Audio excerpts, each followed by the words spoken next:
Sadly, as per internet law, I had a rather well thought out, reasoned out, and done video on this topic, and yeah, the YouTube decided to lose that video. C'est la vie. I'll try to condense my arguments a bit. I don't think it's too bad that it was lost necessarily. Maybe I could do better this time. So let's get into it, though. I think TJ the Amazing Atheist wasn't 100% wrong. Gun prohibition outright would be an out-and-out disaster. Because just as I feel with the alcohol disaster, if you fail to capture the hearts and minds of the people, it's doomed to fail from the start. You know, you can tell people how much, alcohol is bad for them, how people die in car crashes and so on and so forth, and they're going to just keep on doing it. And there's a myriad of psychological reasonings why people will do such things. But I think if, in part, they hadn't shrouded this whole prohibition around morality, they might have gotten a slightly better results with prohibition, and I think personally prohibition could have worked if they had taken the right approach and done the right things from the start, which they did not. But herein we have an even more complicated problem, which is where some technology comes in, because I was thinking to myself, what gun makers, gun machinists are just going to stop making guns because we outlaw them out correctly, or we outlaw them out absolutely. No. I believe TJ is right. You'd create a black market of people who would be able to make these things because on their own, the components for these guns obviously, are altogether the components for these guns would be something that, the government would frown upon. You couldn't just, get these materials together and then just kind of make a gun sort of thing. But on their own, as we know with things like bombs and everything else that has been hurting us in this modern day and age, it's not hard to get the parts for things. These people, I think, originally I thought these people could just, you can buy a lathe, you can buy metal working tools on your own, and if these people know, hey, there's no gun industry left anymore, I can just machine these guns and cut out the middleman. I'm suddenly making money off of my own work. Not to mention there'll be amateurs who will try to machine their own guns, which will usually hurt themselves more than it'll likely, in most cases, hurt other people unless they absolutely know what they're doing. But then we have option number 3. Now suddenly we're in a day and age of modern marvels. We're in a day and age where you don't need heavy machinery to be able to make these, to make guns. You don't almost even need the metal to do so. What is this modern marvel, which I both love and now fear for the future of? Why, 3D printers, of course. Yes, I mean 3D printers. For those of you not in the know, this is an up-and-coming technology that is somewhere between Star Trek and actual reality because it actually exists. You can quite literally print props, or you can put lathe attachments and have it machine out things from 3D CAD models. On paper, this technology is absolutely amazing. We have industries right now that are printing human cells and tissue and could revolutionize organ transplant through printing out an actual live working, well, not live, but an actual working tissued organ, which the body would be less apt to going away from. And for you hardcore moralistic vegetarians who are only mainly into it because you don't want to hurt animals, there's an industry starting to work on printing meat without having to hurt a single animal whatsoever. Although that remains to be seen if that meat is still protein rich, and also whether it is how good it tastes. But again, it's creating viable alternatives to the usual meat industry. It also has the ability to, and could also be abused, unfortunately, in printing out medicine.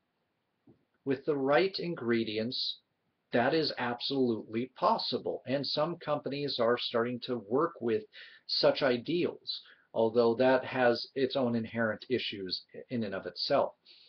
The thing is, for a few $1,000s, you can get the blueprints to assemble your own printer. You can find the 3D hardware, software everywhere. You just need a CAD program, and well, those are easy enough to torrent. Not that I'm suggesting people do that, just the same. And people can do and are 3D printing out guns. And considering that for $4,000 you can buy a kit, for $4,000 you can rid yourself of regulations. And my mom used to date a veteran at one point in her life, and I've seen him create bullets before. You can machine bullets. So it's not unheard of to think that somebody could 3D print almost whatever they want, and unfortunately this is where this technology could get a major, major setback. It's not like I couldn't see this coming, because I've watched people print prop guns. I myself do not own an actual physical gun. I have prop weapons. I even have airsoft guns, but I never load them. Even though, you know, they can do a little bit of damage, but nobody's ever killed somebody with an airsoft rifle unless it was modified, and that's another topic entirely. One which, honestly, I'm not even going to get into.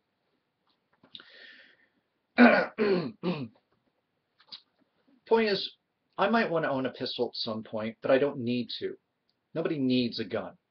And even though my stuff is mostly would be for prop work, like, I don't need a gun that even shoots blanks.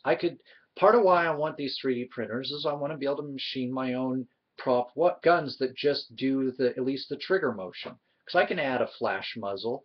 I can create springs that make the gun, you know, make the right motions. And I can add a muzzle flash with After Effects. Ammo need not be present.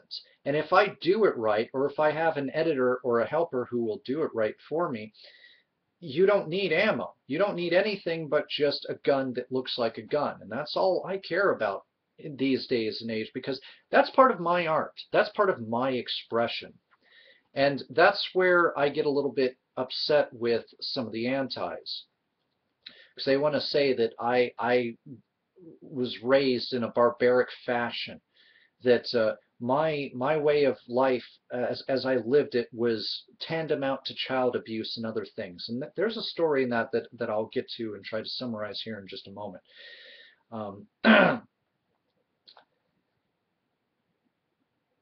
But in a way, the idea that we even need gun stores, the ideas that you know, gun shows, I agree, need to be regulated. Gun shows, loopholes, absolutely have to. I repeat, have to be closed. No excuses anymore. That said, though, with 3D printing technology, granted, your average criminal is not likely to have the kind of money or the know-how, oftentimes, to you know, cobble together a 3D printer. But remember, TVs and printers share one distinct distinction.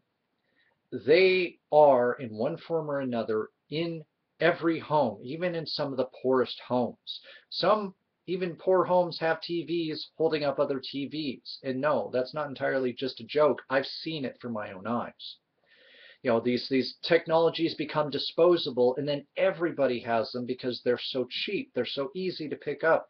And once you have them, they're practically yours. And printers are no different. I have one right now on the floor. It can't print for crap right now, but it can sure scan. It could do a lot of other things if I hooked it up to the net, but I don't want to do that. I digress. So let me get into my story and why I tend to get a little testy with antis to some degree. Not that I'm saying antis don't have a point, but when you go to the links that this lady in my story go to, especially when I got to talk to somebody later on and somewhat involved in this situation, it upsets me. So I'm going to try to summarize this as succinctly as I can, try to do a better time than I did last time. Myself, my son, and the neighborhood kids were playing in the park, residence park, by the way. Not entirely a public park, it is a residence-only park, so only residents can be in it. I want to make that distinction clear.